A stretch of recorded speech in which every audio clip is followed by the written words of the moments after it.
अस्सलाम वालेकुम dear friends, कैसे हैं आप सब। मैं मंजू। सेकेंड सेट लेंगे हम साइकोलॉजी का, और मैं आपको पहले ही बता चुकी हूँ कि सिचुएशनल साइकोलॉजी पे क्वेश्चन आपको पूछे गए थे IBPS में।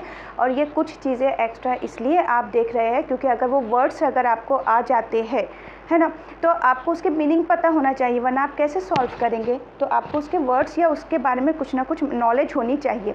तो फिर से हम क्वेश्चन देखेंगे साइकोलॉजी के लिए। देखिए, फर्स्ट क्वेश्चन है यहाँ पर कि human development divided into domain such as के ह्यूमन डेवलपमेंट है उसको डिवाइड किया गया है कितने डोमेन में। अब देखिए यहाँ पे उर्दू में है और आप लोगों ने कमेंट किए थे उर्दू में लिखना है। मैंने कुछ क्वेश्चंस को ना उर्दू में लिख दी कि इंसानी तरक्की इस तरह के वो नहीं समझ रहा मुंतक़सिम है। तो देखिए मैं यहाँ पर लिख देती हूँ कि इंसानी नशोनुमा को इंसानी नशोनुमा के डोमेन मीन्स हुसूल होता है, या हुसूल या फिर तहसील कहा जाता है उसको उर्दू में। तहसील के हिस्से या तहसील के हिस्से कितने हैं, हिस्से कितने हैं, या उसके अक़साम कितनी है या हिस्से कितने हैं जिनमें उनको मुनक़सिम किया गया है, उनको तकसीम किया गया है। तो देखिए हम इंसानी जो डेवलपमेंट है उसको जो हिस्सों में तकसीम किया गया है वो यहाँ पे है physical, cognitive domain, emotional domain और सोशल डोमेन। तो देखिए यहाँ पे ना सोशल डोमेन हम नहीं लेते हैं। फिज़िक्स है, फिज़िकल डोमेन की बात आती है, कॉग्निटिव डोमेन की बात आती है, इमोशन जज्बात की बात आती है। अब फिज़िकल डोमेन में क्या आ जाता है, जिस्मानी। फिज़िकल डोमेन में आता है जिस्मानी, या आपको और लिख कर क्या आएगा, हर की ऐसे लिख कर आएगा।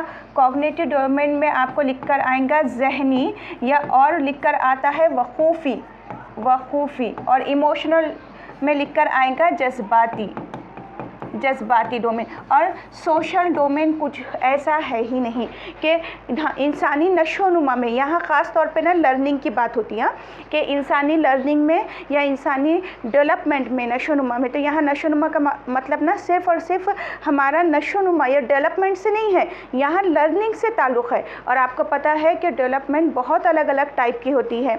कॉग्निटिव डेवलपमेंट होती है, एक जहनी नशोनुमा होती है, लैंग्वेज डेवलपमेंट होती है, ज़बानी नशोनुमा होती है, इमोशनल है, बहुत अलग अलग है। फिर लर्निंग के ये डोमेन है जिससे इंसान सीखता है, बच्चा जिससे सीखता है वो 3 है ना। एक है कॉग्निटिव डोमेन, एक है अफेक्टिव डोमेन और एक है साइकोमोटर डोमेन। ये 3 लर्निंग के हुसूल है, ये सीखने के 3 हुसूल है। तो इस तरह से ना ये डोमेन को डिवाइड किया गया है सीखने के। तो उसमें सोशल नहीं आता है। उसके बाद है साइकोलॉजिकल डोमेन, ये बिल्कुल है नफ्सी, ये है ना नफ्सी डोमेन, नफ्सी ज़रिया है, ये है नफ्सी हुसूल है, ये भी हुसूल है। और कॉग्निटिव डोमेन अभी मैंने बता दी कि इसके बदले आपको या तो जहनी या वक़ूफ़ी लिख कर आएगा, ये भी है। इमोशनल डोमेन भी है हमारे डेवलपमेंट का पार्ट, और फिज़िकल डोमेन भी है, फिज़िकल डोमेन भी है। और फिज़िकल डोमेन में जब हम स्किल पे जाते हैं, बच्चे की लर्निंग पे जाते हैं, तो 2 चीज़ों को देखते हैं, एक फाइन मोटर और एक है ग्रॉस मोटर। फाइन मोटर जहाँ पे बच्चा अपने बॉडी के स्मॉल पार्ट का यूज़ करता है, और ग्रॉस मोटर जहाँ पे बच्चा अपने बॉडी के बड़े मसल्स पार्ट्स का यूज़ करता है। तो वो एक अलग चीज़ है, लेकिन ये चारों भी है। तो ये हमारा आंसर हो जाएगा, ये आंसर हो गया। उसके बाद देखिए जो कैंसिल हुए वो क्यों हुए हैं। एक तो वहाँ पे सोशल से कैंसिल हुआ, उसके बाद है फिज़िकल है, स्पिरिटेड ये नहीं है, सोल रूह ये भी नहीं है, ये कोई डोमेन नहीं है हमारा। इमोशनल है, सोशल नहीं है, तो ये कैंसिल हो गया। साइकोलॉजिकल है। तो 4 डेवलपमेंट के, चाइल्ड डेवलपमेंट के जो डोमेन हैं वो 4 है। एक है कौन सा, psychological, cognitive, emotional and physical. तो डोमेन कितने हैं, हुसूल कितने हैं सीखने के, 4 है। तो आंसर क्या हो जाएगा, ऑप्शन नंबर सेकंड हमारा आंसर हो जाएगा यहाँ पर। तो अगर ऐसा कुछ आता है तो आपको पता होना चाहिए ना, या अगर वो दे भी दे ये टाइम क्वेश्चन तो। नेक्स्ट है depression is commonly seen in. अब इसमें बोला गया है कि जो डिप्रेशन है ना वो कॉमनली किस में देखा जाता है। ठीक है, एक सेकेंड यहाँ पर ना मैं थोड़ी PDF और पीछे ले लेती हूँ।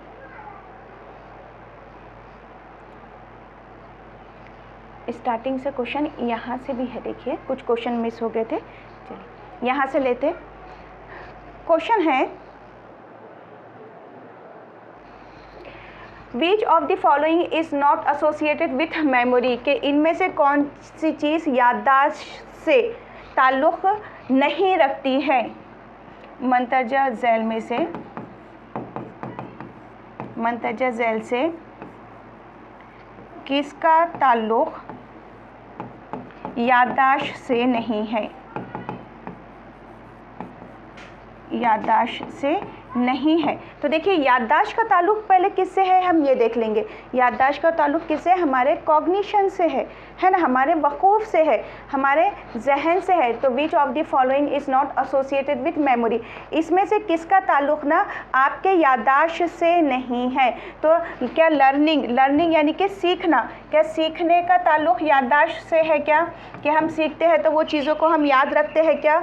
रिकग्निशन यानी कि क्या, शनाख्त करना, रिकग्निशन में शनाख्त करना के, और शनाख्त करना यानी कि क्या, रिकग्नाइज़ करना यानी कि क्या, कि देखिए कोई चीज़ की ना आपको ऑलरेडी नॉलेज है, प्रीवियस नॉलेज है, साबिक़ा मालूमात है, वो चीज़ या वो बात आपके सामने आती है तो आप उसको रिकग्नाइज़ कर लेते, आप उसकी शनाख्त कर लेते हैं। तो ये भी आपके याददाश्त पे डिपेंड करेगा।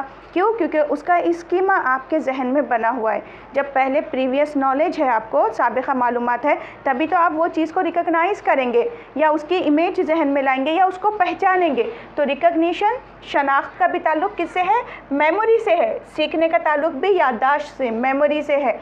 रिकॉल करना, रिकॉल करने का मतलब क्या होता है, याददाश्त में वापस लाना। अपने रिकॉल का मतलब होता है याददाश्त में वापस लाना। तो इसको कहते हैं रिकॉल करना। यानी कि क्या, कि कोई चीज़ अगर आपके साथ हो चुकी है तो हम क्या करते हैं कि अपने याददाश्त में उसको वापस लाते हैं, होई हुई चीज़ को सोचते हैं कि हाँ ऐसे, जैसे कि आप पेपर दे रहे हैं ना, कोई अगर आप क्वेश्चन पढ़ते हैं तो आपको वो हिंट याद आती है तो आपने रिकॉल किए उसको, तो याददाश्त में वापस लाना। तो इसका ताल्लुक़ भी याददाश्त से है, मेमोरी से है। उसके बाद है इवैल्यूएशन। इवैल्यूएशन के मीनिंग होते हैं उर्दू में जांच के या तशख़ीस के, जांच, तशख़ीस है, क़द्र पैमाई है,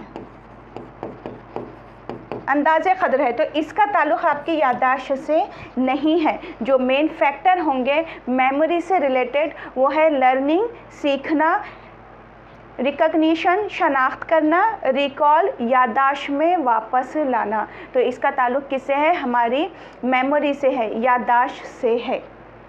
ठीक है, तो आंसर क्या हो जाएगा, इवैल्यूएशन। इसका ताल्लुक़ नहीं है, इसलिए इवैल्यूएशन हमारा आंसर है। अच्छा, मेमोरी का ताल्लुक़ किससे है, अगर आपको आ जाता है कि जो मेमोरी है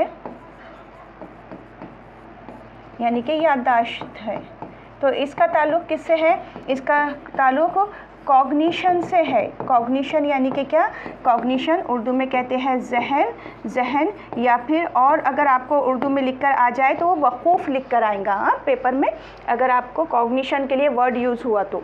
क्योंकि यहाँ क्या होता, यहाँ थोड़ा ट्रांसलेट होने के बाद कभी कभी वो मीनिंग नहीं पता है तो प्रॉब्लम हो जाती ना। अब देखिए यहाँ उर्दू में लिख चुकी हूँ मैं आपके लिए, the ability to produce idea, objects and problem that are novel and appropriate is known as। अब यहाँ उर्दू में क्या है कि ऐसे ख़यालात, चीज़ें और मसाइल पैदा करने की सलाहियत जो नादिर और मुनासिब हो, वो ऐसा बोला गया है। तो मैंने आपको यहाँ लिख दी हूँ। उसका मतलब क्या है कि नए, कीमती और मुफीद ख़यालात को, आइडियाज़ को, मवाद और मसाइल पैदा करने की सलाहियत को, या जो मसाइल पैदा हुए हैं उसके हिसाब से उसको सॉल्व करने या समझने की सलाहियत को हम क्या कहते हैं। तो देखिए जहाँ पर हम ना अपने तौर पे, ख़ुद हम अपने तौर पे चीज़ों को सोचते हैं, प्रॉब्लम को सॉल्व करते हैं, है ना, या तो हम क्रिएटिविटी की तरफ जाते हैं।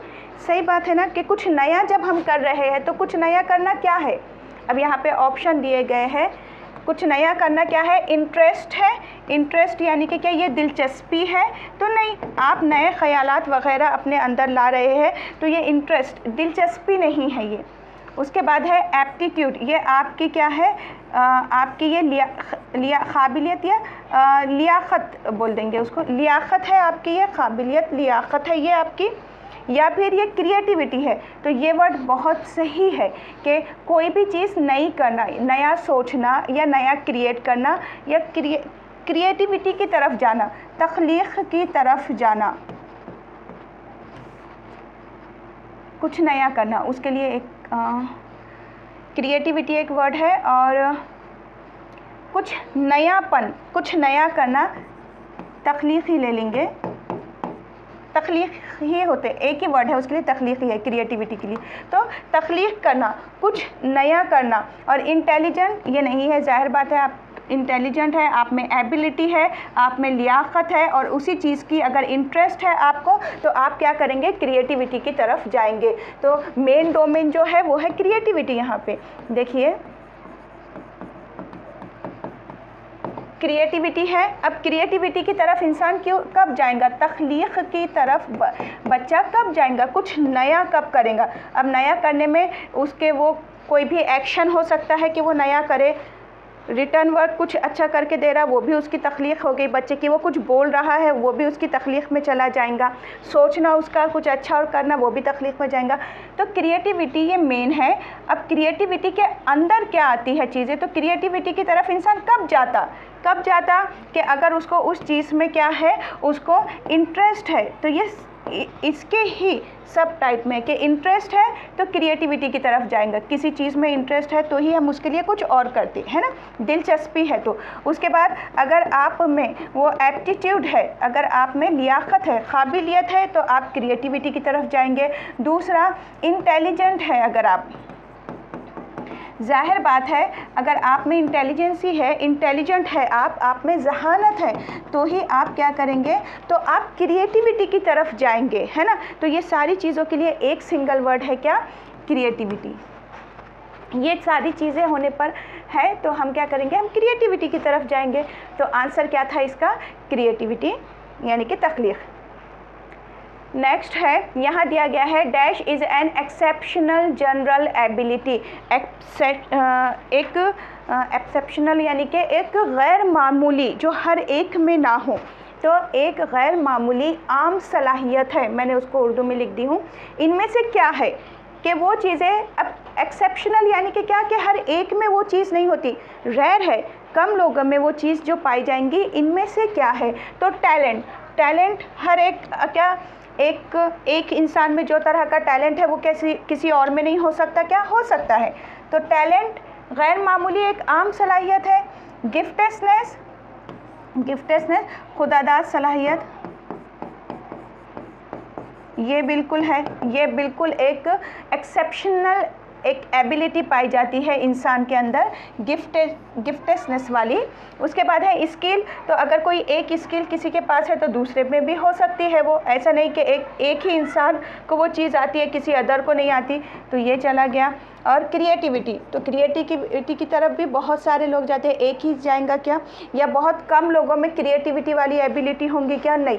लेकिन जो एक्सेप्शनल चीज़ होती है क्या, कि गिफ्टेसनेस, ये बहुत कम लोगों में पाया जाता है, गैर मामूली आम जहानत होती है ये यहाँ पे, कि वो इंसान ना गिफ्टेड होते हैं, बहुत सारी चीज़ें कर सकते हैं। अब गिफ्टेड लोगों की ना बहुत सारी चीज़ें होती है, आपको फर्स्ट टेट में भी पूछा गया है, D.Ed B.Ed है आप और C.Tet दिए होंगे, तो वहाँ भी आपने इसको पढ़ लिए होंगे कि रेंजुले ने इसकी थ्योरी दिए थे गिफ्टेसनेस की। क्या होता है, अलर्टनेस बहुत ज़्यादा होती है, अटेंशन बहुत अच्छा होता है, स्ट्रॉन्ग मेमोरी होती है, बहुत सारी चीज़ों को एक साथ कर सकते हैं, सोशल इंटरेक्शन लोगों के साथ बहुत ज़्यादा अच्छा होता है, वर्ड्स सेंटेंस स्ट्रक्चर बहुत ज़्यादा अच्छे होते हैं, बहुत सारी क्वालिटीज़ होती है इनमें, और एक ही चीज़ नहीं करते, अलग अलग चीज़ों पे फोकस करते हैं। प्लस ये है कि इनके रिज़ल्ट फेल और पास से कोई लेना देना नहीं रहता, वो अटेम्प्ट करते हैं, जो भी चीज़ होती है ना, जो टास्क उनके सामने होता है तो वो उसको अटेम्प्ट करते हैं, रैपिड लर्नर होते हैं, बहुत जल्दी लर्न कर लेते हैं चीज़ों को। तो ये सारी क्वालिटी पाई जाती है किसमें, गिफ्टेड पर्सनैलिटी में। तो इसलिए एक गैर मामूली आम सलाहियत जो है वो यहाँ पे, ये चीज़ें तो दूसरों में भी पाई जाती है, तो वो यहाँ पे क्या है, गिफ्टेसनेस की है। तो आंसर हमारा गिफ्टेसनेस हो गया। नेक्स्ट है कि forceful destructive behaviour towards another person और ऑब्जेक्ट, कि किसी दूसरे इंसान के या शख्स के ख़िलाफ़ ना तबाहकुन एक या नुकसानदार रवैया क्या होता है, कि आप किसी को जब तकलीफ़ दे रहे, आपका जो रवैया है वो किसी ऑब्जेक्ट पे, किसी चीज़ पे गलत है, तोड़ फोड़ दे रहे, किसी इंसान के साथ गलत है, तो वो क्या है, इनमें से क्या है वो? एक है वायलेंस, तशद्दुद, एक है एग्रीशन, आपका जारहाना रवैया जिसे कहते हैं, जहालत जिसे कहते हैं आप, जहालत है वो, जाहिर बात है जहालत है तो ही आप क्या करेंगे, तशद्दुद करेंगे। उसके बाद है फोबिया या डर या फ्रस्ट्रेशन के मीनिंग होते हैं क्या, मायूसी, नाउमीदी या महरूमी का होना। तो क्या है इनमें से? तो देखिए जब आपका बिहेवियर एग्रेसिव है, एग्रेसिव बिहेवियर यानी कि क्या होता है, जारहाना यानी कि जहालत वाला, कि जब आप में जहालत है तो जाहिर बात है फोबिया का तो यहाँ ताल्लुक़ ही नहीं है, जहालत है तो जहालत आपको किस चीज़ की तरफ लेके जाती है, वायलेंस की तरफ लेकर जाती है। और वायलेंस के मीनिंग क्या होता है, तशद्दुद करना, तकलीफ़ देना, नुकसान पहुंचाना, फिज़िकली होगा वो, ठीक है। तो किसी शख्स या इंसान के साथ अगर आपका ऐसा रवैया है तो वो किस में जाता है, वो वायलेंस में चला जाता है। तो आंसर होगा क्या हमारा, फर्स्ट, ऑप्शन नंबर 1। नेक्स्ट है, what you do in order to develop positive attitude among children, के बच्चों में मुस्बत रवैया पैदा करने के लिए आप क्या करेंगे। तो यहाँ पे देखिए, यहाँ पे ट्रांसलेट बराबर है इसलिए मैंने यहाँ नहीं लिखी हूँ आपको। तो आप क्या करेंगे, अब बच्चे हैं, बच्चों में आपको पॉजिटिव एटीट्यूड पैदा करना है, यानी कि पॉजिटिविटी लाना है, पॉजिटिव सोच उनकी करना है। तो हम इनमें से हम कौन सी चीज़ करेंगे बच्चों के साथ, ऐसा पूछा गया है आपको। पहला है कि टीचिंग एट इंडक्ट्रिनेशन लेवल, के एक इंडक्ट्रिनेशन लेवल पे हम क्या करेंगे, टीचिंग को लेकर जाएंगे हमारी। अब देखो यहाँ पर आपको जो ट्रांसलेट है तो इंडक्ट्रिनेशन सतह पर तालीम ऐसे ही लिखा हुआ है। तो अगर आपको उसका मतलब नहीं पता ना तो फिर शायद आपको चूज़ करने में हार्ड चला जाएगा।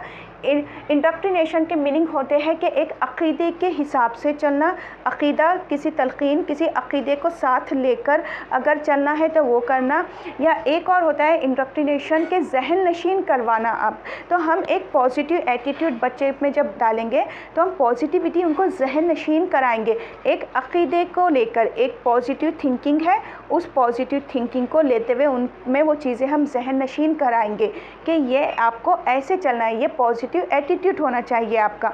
जैसे कि यहाँ पे सिचुएशनल साइकोलॉजी जब हम देखते हैं तो वहाँ पे इमोशनल इंटेलिजेंस और सोशल इंटेलिजेंस क्या है, ये पॉजिटिव एटीट्यूड की तरफ ही लेकर जाता है ना। तो ये चीज़ जब हम बच्चों को बताते हैं या इस टाइप के अगर आप क्वेश्चन अगर आप ये पढ़ के कर रहे तो जाहिर बात है आप वहाँ से पॉजिटिव चीज़ को ही ले रहे हैं ना।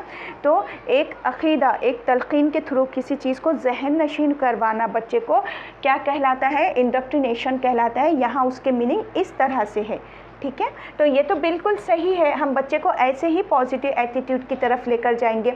ओनली इंस्ट्रक्शन, कि सिर्फ बच्चे को हिदायत देकर, इंस्ट्रक्शन मीन्स क्या, हिदायत या हिदायत के थ्रू, के हिदायत देके कि देखो ये तरीक़ा, ये चीज़ ऐसे करो, ये आपने ऐसे बोले नहीं बोलना चाहिए था, इसको थोड़ा चेंज करके ऐसे बोलो। सिर्फ एक हिदायत, एक इंस्ट्रक्शन देके बच्चों को आप बताएंगे क्या, ऐसी चीज़ नहीं, उनमें वो चीज़ को जहन नशीन करवाएंगे। या तो एक्शन के थ्रू कराएंगे, टीचर बच्चे के सामने खुद वैसा प्रेजेंट होगा, या स्टोरीज़ के ज़रिए, या किसी भी वे में कराएंगे लेकिन वो वे में लेंगे। उसके बाद है ओनली, अच्छा ओनली वैसे ही निगेटिव वर्ड है इसलिए कैंसिल हो गया। ओनली कंडीशनिंग, बिल्कुल नहीं, कंडीशनिंग के ज़रिए कराएंगे क्या, एक पर्टिकुलर सिचुएशन है कि हाँ इस सिचुएशन में आप ऐसे ही बिहेव करेंगे, ये हो गया कंडीशनिंग, है ना। IP पॉलो की थी ना कंडीशनिंग की थ्योरी, इंस्ट्रूमेंटल कंडीशनिंग की थ्योरी के एक पर्टिकुलर बिहेवियर आप क्या करते हैं, डेवलप कर देते हैं बच्चे के अंदर कि हाँ इस टाइम पे यही चीज़ हमको करना है, तो वैसे हम करेंगे क्या, नहीं। कंडीशनिंग के ज़रिए कभी कोई चीज़ नहीं सिखा सकते हम। यहाँ बच्चे लालची हो जाते हैं या बोर हो जाते हैं या फिर टोटली मशीन बन जाते हैं, मशीन की तरह वर्क करते हैं, तो ये नहीं होगा। ओनली ट्रेनिंग, कैसे बच्चे को, और कब तक देंगे, सिर्फ ट्रेन ही करेंगे तो कब तक ट्रेनिंग देंगे ये चीज़ पैदा करने के लिए। ऐसी चीज़ें करो कि हमेशा के लिए वो उनमें वो पॉजिटिव एटीट्यूड आ जाए। तो आंसर होगा हमारा क्या, यहाँ पे टीचिंग एट इंडक्ट्रिनेशन लेवल। नेक्स्ट है ये वाला मैं भी आपको बता चुकी हूँ। नेक्स्ट है depression. Depression is commonly seen in. अब डिप्रेशन ज़्यादातर किस में देखा जाता है? डिप्रेशन आमतौर पर देखा जाता है किस में? मिडल एज फीमेल में, के एक औसत उम्र की औरतों में, या दरमियानी, या औसत या दरमियानी उम्र की औरतों में या ख़वातीन में, औरतों में डिप्रेशन पाया जाता है। मिडल एज मैन में वही औसत या दरमियानी उम्र के मर्द में, या फिर यंग इंडिविजुअल, अभी तो देखा जाए तो फिर नौजवान, यंग इंडिविजुअल, नौजवान, अगर समझो उनकी पढ़ाई को लेके बात कर रहे हैं ना, अगर हम यंग जनरेशन में पढ़ाई का देखो स्ट्रेस होता है या फिर करियर का होता है, तो नौजवान बच्चों, इंडिविजुअल अशख़ास में, लोगों में, या फीमेल अबव 60। अब वो 60 के बाद काय का डिप्रेशन लेंगे।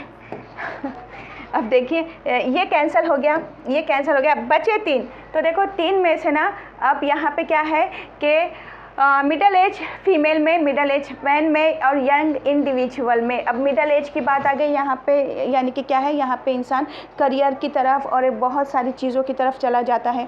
तो किस में? और यंग जनरेशन की बात करें तो आप यहाँ पे देखिए अभी एक करियर को लेके, एक तालीम को लेके, अदर चीज़ों को लेके बहुत सारी, और अभी जिस तरह से बच्चों को अवेलेबल है चीज़ें, तो उसमें यहाँ पे भी डिप्रेशन में जाने के चांसेस है। लेकिन अगर हम ऊपर कंपेयर करो ना, तो अगर इन तीनों में कंपेयर करो हम, तो यहाँ सबसे ज़्यादा जो डिप्रेशन में जाते हैं तो वो मिडल एज वुमेन जाते हैं, मैन भी नहीं जाते, मिडल एज वुमेन जाते हैं। और मिडल एज वुमेन का जो रेशो है वो ट्वाइस होता है, किसके मुकाबले में? मैन के मुकाबले में, कि एक आदमी से थोड़ा ज़्यादा, 2 टाइम्स अगर हम देखो, दुगना देखो, तो क्या है, औरतें डिप्रेशन में जाती है, तो लेडीज़ वहाँ पे ज़्यादा डिप्रेशन में जाती है।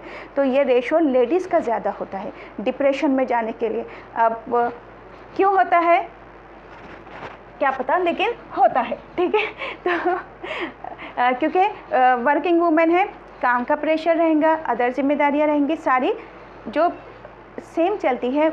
मेल में भी वही है, फीमेल भी, लेकिन फीमेल में हो सकता है कि वर्किंग प्रेशर होता है या अदर चीज़ होती है।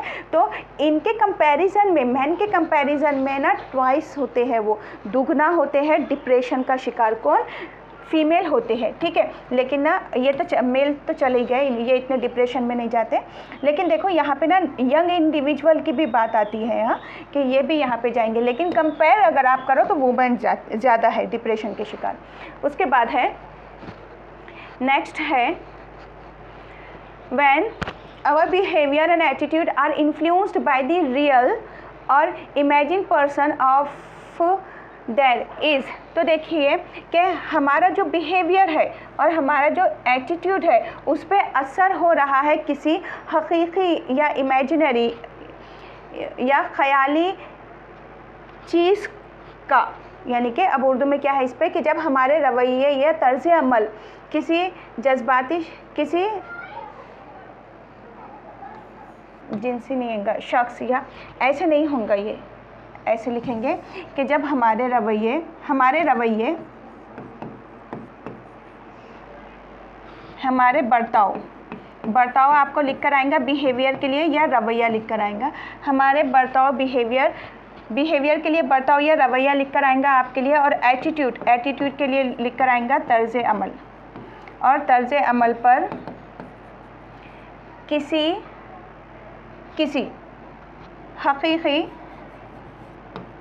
हकीकी या ख़याली चीज़ का असर होता है। तो वो क्या है? तो वो क्या है इनमें से? सोशल कल्चर है ये हमारा, कि हमारा सोशल कल्चर यानी कि क्या?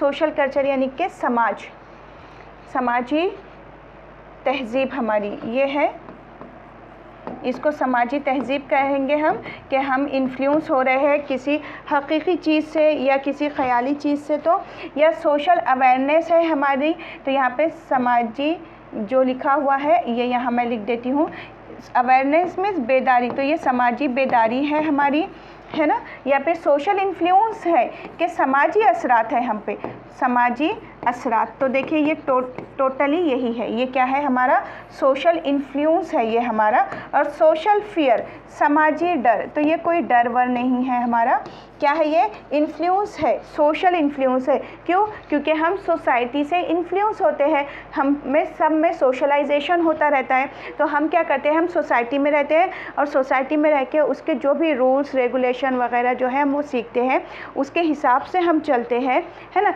सोशलाइजेशन, समाजियत हमारा चलता है। तो ये हमारा सोशल इन्फ्लुएंस है, समाजी असरात है कि हम क्या करते हैं, हमारे बर्ताव में, हमारे रवैये में, हमारे एटीट्यूड में, हमारे बिहेवियर में क्या होता है कि जो रियल कोई चीज़ है या वो रियल पर्सनैलिटी होंगी उनका असर हम पर हो रहा है। अगर या आप कोई ख़याली यानी कि आप कोई नावल वगैरह पढ़ लेते हैं, कोई बुक वगैरह पढ़ लेते हैं, वहाँ कोई स्टोरी है, या हम रिलीजियस चीज़ों को हम पढ़ते हैं तो वहाँ पे हम में पॉजिटिविटी आती है, या हमारे एटीट्यूड बर्ताव भी हमारे चेंज हो जाते हैं।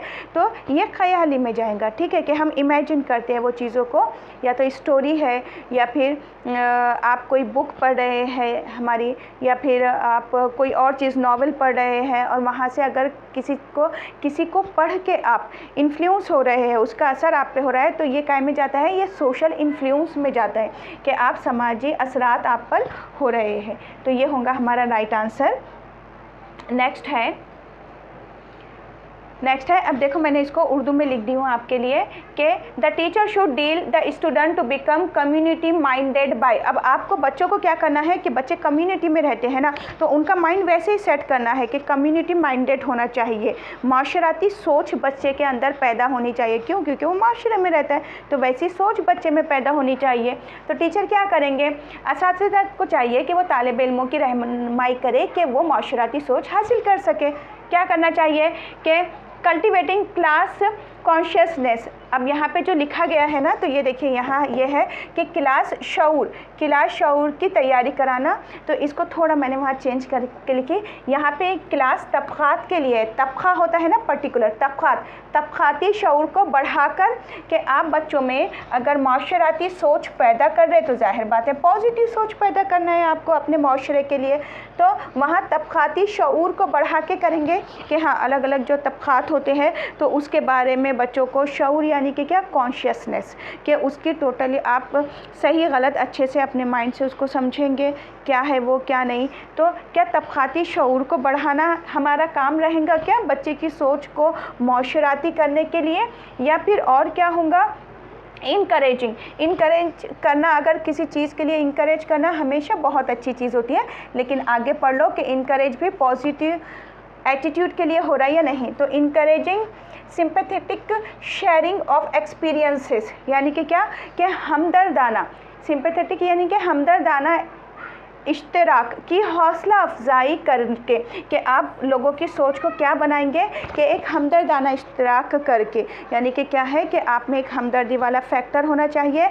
वैसी सोच बच्चे में पैदा करेंगे आप, और उस चीज़ की हौसला अफजाई करेंगे कि आपके सामने जो भी पर्सन है, अब आप उसमें ना बाइस नहीं होंगे, चाहे वो जेंडर के हिसाब से हो, मेल फीमेल हो, आप हमदर्दी का सलूक रखेंगे, छोटा बड़ा हो हमदर्दी का, किसी रिलीजियस से ताल्लुक़ रखता हो, किसी भी आपके रिलीजियस से नहीं, आप किसी और से भी रिलीजन से अगर वो ताल्लुक़ रखता है तो भी आपका सलूक सेम वैसा ही होगा, हमदर्दी वाला होगा, इंसान के साथ होगा, जानवरों के साथ होगा। तो आप में वो हमदर्दी वाला फैक्टर होना चाहिए। इस तरह की चीज़ की हौसला अफजाई करेंगे कि बच्चों के लिए, बिल्कुल करेंगे। तो इसकी वजह से बच्चे की जो सोच हो जाएंगी ना, वो कैसी हो जाएंगी, बिल्कुल माशराती हो जाएंगी। तो ये तो अच्छी चीज़ सिखा रहे teacher.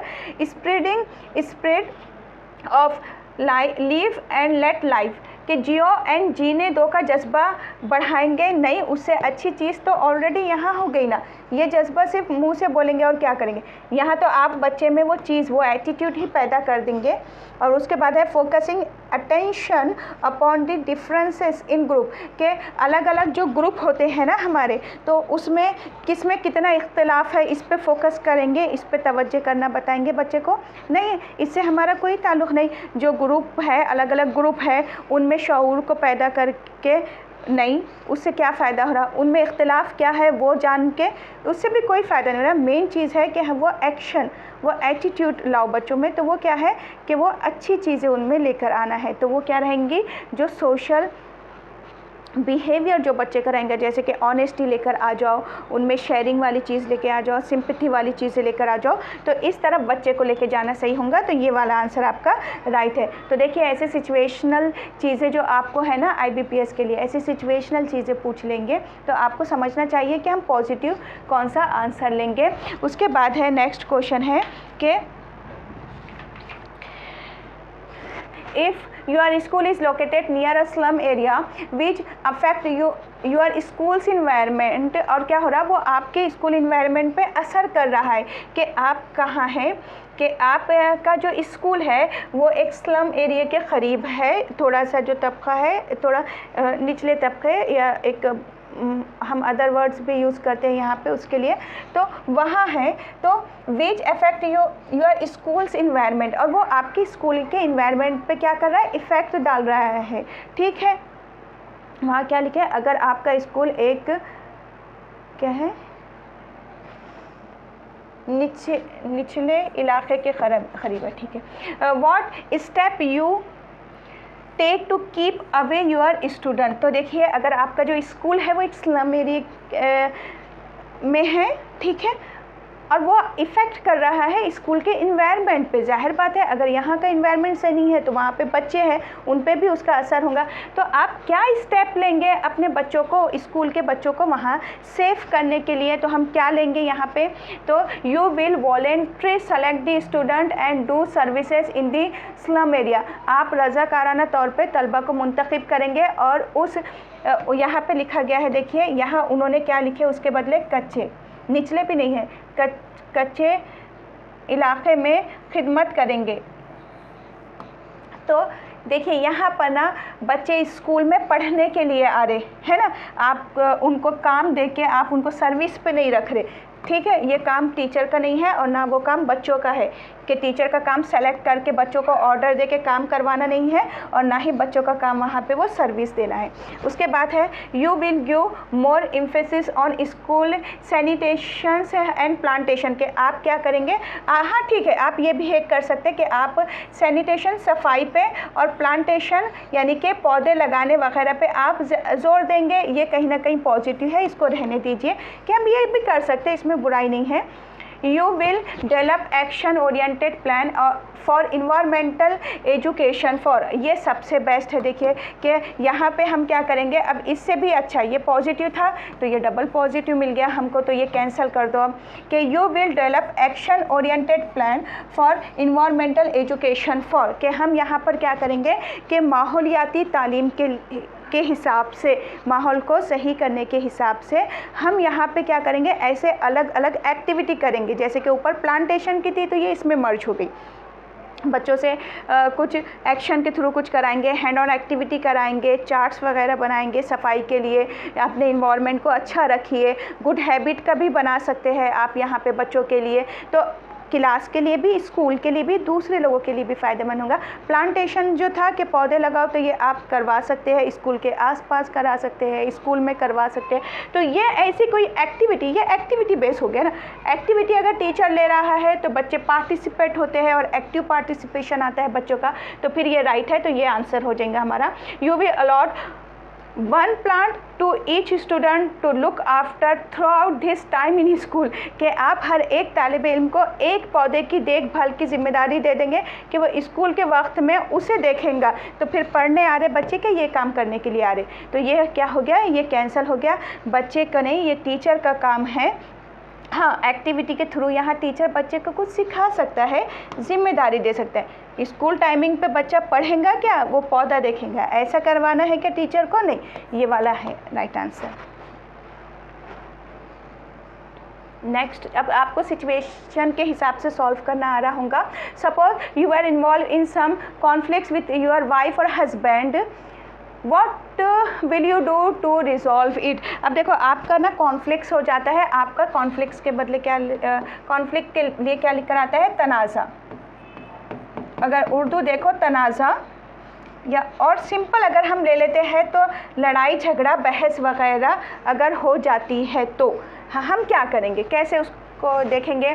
You will keep high ego, तो ऐसे टाइम पे हम बोलेंगे कि नहीं हम सही है, हमारा ईगो सामने ला लेंगे और हम अपने तौर पे हम नहीं झुकेंगे, ठीक है, हम हमारा पॉइंट ऑफ व्यू पे हम अड़े हुए रहेंगे, ऐसा आप करेंगे नहीं। You will follow the right path without controversy, कि सही बात है कि हम क्या करेंगे, हम एक सही रास्ता देखेंगे विदाउट कॉन्ट्रोवर्सी, कि किसी भी तनाज़े वाला, लड़ाई झगड़े वाला या बुराई वाली कोई चीज़ ना करते हुए, बगैर किसी तनाज़े के, है ना, कंट्रोवर्सी के, दुरुस्त रास्ते पे हम बिल्कुल चले जाएंगे। और वो क्या हो सकता है, वो बातचीत के तरीके से हो सकता है, और किसी की कुछ बातें एक्सेप्ट कर लेना और अपनी कुछ बातें एक्सेप्ट करवा देना, दोनों को मिला के हम ये चीज़ें कर सकते हैं। You will exhibit your unnatural anger to maintain your dominance and supremacy, कि हम ना unnecessary क्या करेंगे, हम एक गैर मामूली तौर पे कि हम बहुत गुस्से में, हमारे गुस्से का इजहार करेंगे।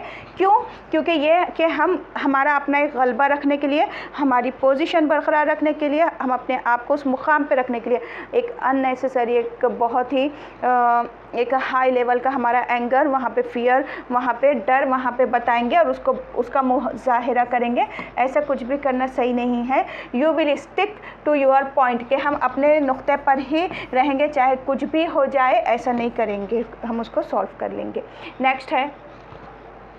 नेक्स्ट क्वेश्चन है यहाँ पे कि डिसकैल्कुलिया इज़ डैश डिसऑर्डर। तो देखिए अगर आप ये एग्ज़ाम दे रहे हैं तो आपको डिसेबिलिटीज़ सारी पता होना चाहिए बच्चे में, एजुकेशनल डिसेबिलिटी। तो डिसकैल्कुलिया ये मैथ्स से रिलेट करता है, जहाँ पे बच्चे को मैथ्स के कैलकुलेशन हार्ड जाते हैं या डिफ़िकल्टी जाती है। तो ये है डिसकैल्कुलिया मैथमेटिकल डिसऑर्डर कि यहाँ पे अब इन्होंने यहाँ पे क्या लिखे कि गिनने की सलाहियत का मुनफरिद हो जाना डैश खराबी है। नहीं, ऐसा नहीं है।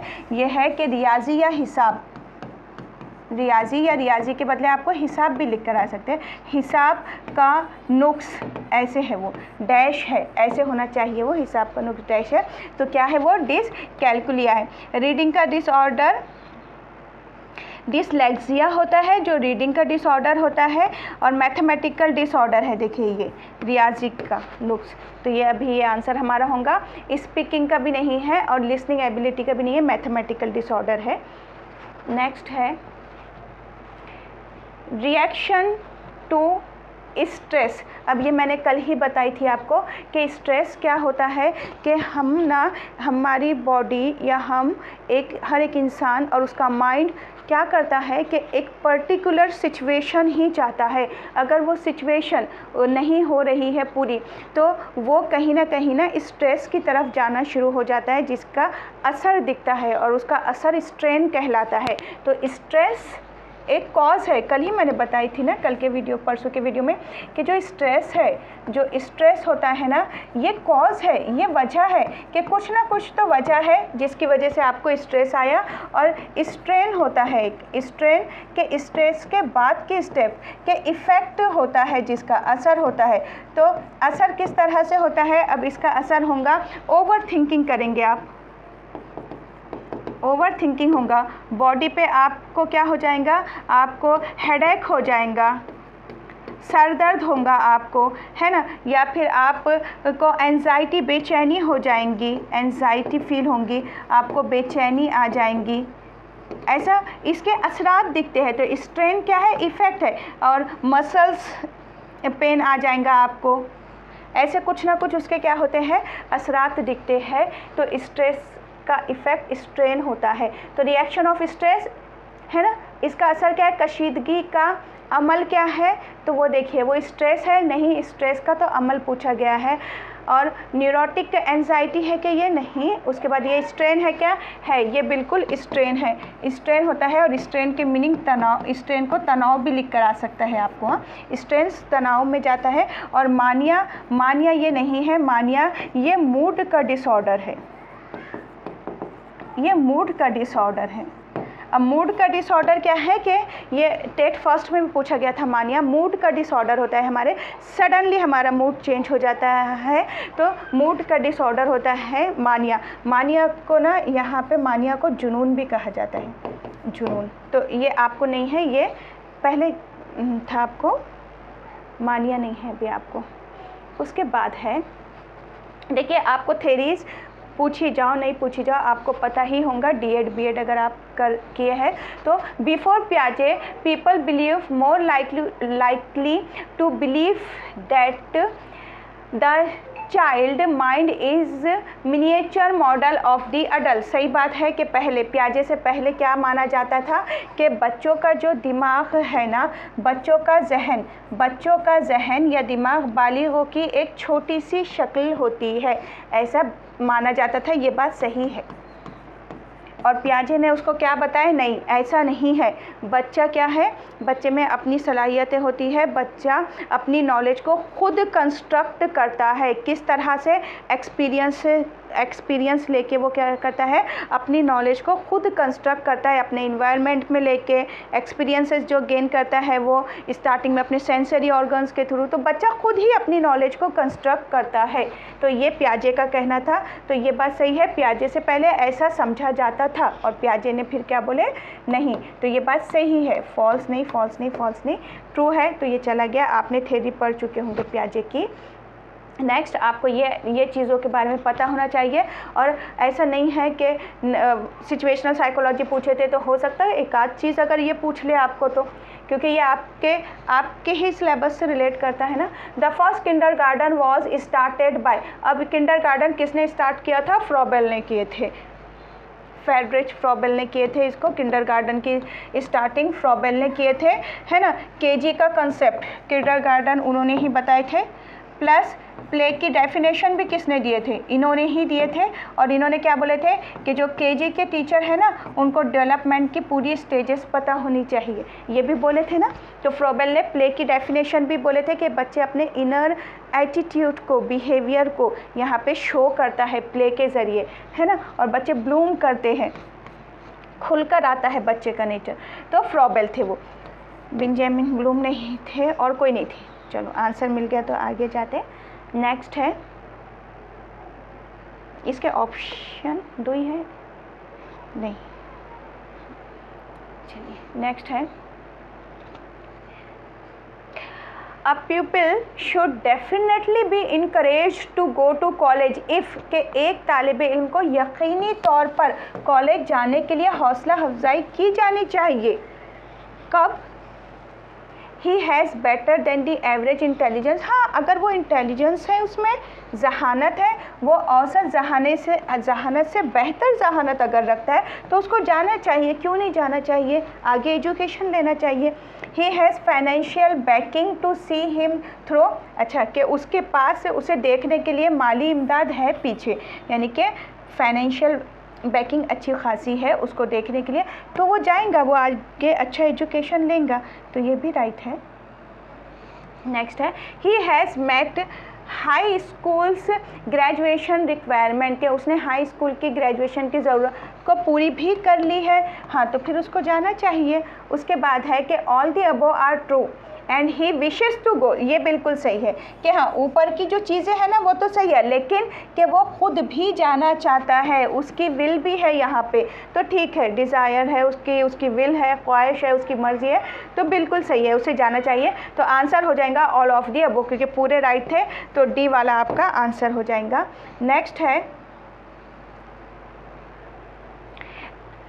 Anorexia nervosa and bulimia nervosa and binge eating are all type of, तो देखो ये फिर से ना डिसेबिलिटी वाली चीज़ आ गई है। मैंने आपको बोली हूँ कि आपको ये पता होना चाहिए, एनोरेक्सिया नर्वसा ईटिंग का डिसऑर्डर है, आप लोगों ने पढ़ लिए होंगे इसको, ईटिंग का डिसऑर्डर है ये। डिसऑर्डर। अब मैं डिसेबिलिटी क्यों नहीं बोल रही हूँ, क्योंकि ये डिसऑर्डर है, और डिसऑर्डर का मतलब क्या होता है कि कहीं ना कहीं क्लिनिकल चीज़ यहाँ पे आ जाती है, यहाँ आपको डॉक्टर के पास जाना पड़ता है, उसका इलाज वहाँ होता है। तो एनोरेक्सिया नर्वोसा ईटिंग का डिसऑर्डर है, जी हाँ, ये ईटिंग का डिसऑर्डर है। ये ईटिंग का डिसऑर्डर है जहाँ बच्चे खाने को लेके चूज़ी हो जाते हैं और क्या होता है, वेट लॉस कर देते हैं, वज़न में बच्चे के कमी आ जाती है, तो ये एक डिसऑर्डर है। मूड डिसऑर्डर तो मैंने बोल दी आपको, मानिया, तो ये मानिया नहीं है। अभी हमने पीछे देखे, इसके अलावा जो भी ऑप्शन होंगे वो नहीं होंगे, क्योंकि आंसर क्या है, ईटिंग का डिसऑर्डर। जब एक बार आंसर मिल गया ना तो नेक्स्ट स्टेप पे नहीं जाना है। हाँ, उसके बाद है dash is leading cause of. अब आपको ये अगर क्वेश्चन नहीं समझा होगा तो मैंने उर्दू में लिख दी, यहाँ पे क्या लिखे कि सबसे बड़ी वजह होती है और डैश ऐसा लिखे, तो मैंने वहाँ थोड़ा चेंज की कि डैश इस खास असर पैदा करता है। तो कौन खास असर पैदा करेगा, इनमें से कौन सा फैक्टर ना बहुत ख़ास असरअंदाज होता है या असर पैदा करने वाला फैक्टर है, ये आपको पूछा गया। इनहेरिटेड ट्रेट, इनहेरिटेड ट्रेट यानी कि मौरूसी खुसूसियात, विरासत से जो आती है, ठीक है, वो भी हम पे असर करती है, असर होता है हमारी हाइट पे, वेट पे, आई कलर पे, इंटेलिजेंस पे, लुक्स पे वगैरह पे होता है, ठीक है। फैटल अल्कोहल सिंड्रोम नहीं, कि अल्कोहल नशे की नशा करते मदर करते थे तो उस पर जो बच्चे का असर होगा, नहीं, इसका कुछ इतना असर नहीं, इतना एक बहुत ही ख़ास असर बहुत टाइम तक हो रहा है ऐसा नहीं, उसको ठीक भी किया जा सकता है। इन्वायरमेंटल फैक्टर बहुत असर करता है, बहुत असर करता है ये। उसके बाद नन ऑफ दिस तो नहीं होगा। तो देखो ये तो करता है, लेकिन इन्वायरमेंटल फैक्टर आ गया तो ये कैंसिल हो गया। इन्वायरमेंटल फैक्टर यानी कि माहौल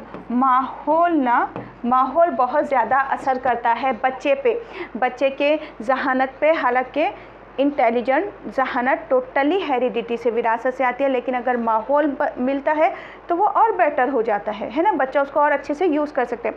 तो उस पे होगा, बच्चे के फिज़िक्स पे भी होता है। देखो जहाँ बच्चा रहे तो कहीं ना कहीं उसके फिज़िक्स पे उसका असर होता है बच्चे के, तो बच्चे के फिज़िक्स पे असर पड़ता है इसका।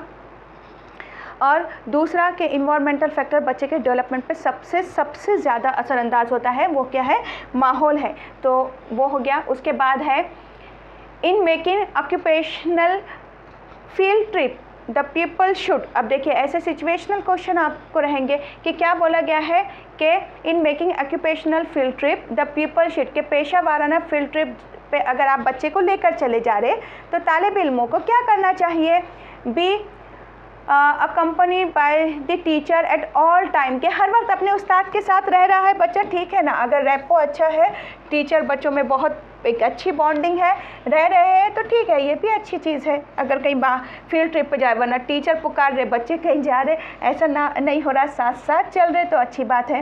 B prepare to ask question for their guide, तो अपने गाइड से सवालात पूछने के लिए तैयार है। हाँ, बच्चे को अगर आप फील्ड ट्रिप पे लेके जा रहे हैं, किसी फैक्ट्री पे भी लेकर जा रहे, कहीं ले जा रहे आप बच्चे को, तो वहाँ पर वो अगर क्वेश्चन पूछना चाहते हैं तो उसको तो वो पूछना चाहिए वहाँ, क्योंकि वो नई जगह गया है, उसको जानने का राइट है।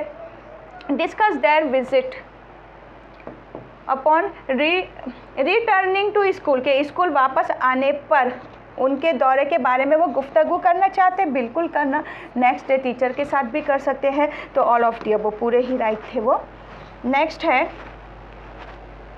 Media related influence can change attitude from dash to dash. अब देखिए जो मीडिया है, मास मीडिया है, तो उससे जो हमारा एटीट्यूड है, जो रवैया है, डैश से डैश में तब्दील हो रहा है। तो मीडिया की वजह से हमारा जो रवैया, जो हमारा एटीट्यूड है ना, तो वो चेंज हो रहा है। कैसे, गुड टू बैड, अच्छे से बुरा हो रहा है, बैड टू गुड, के बुरे से अच्छे की तरफ जा रहा है, positive negative, all of the above.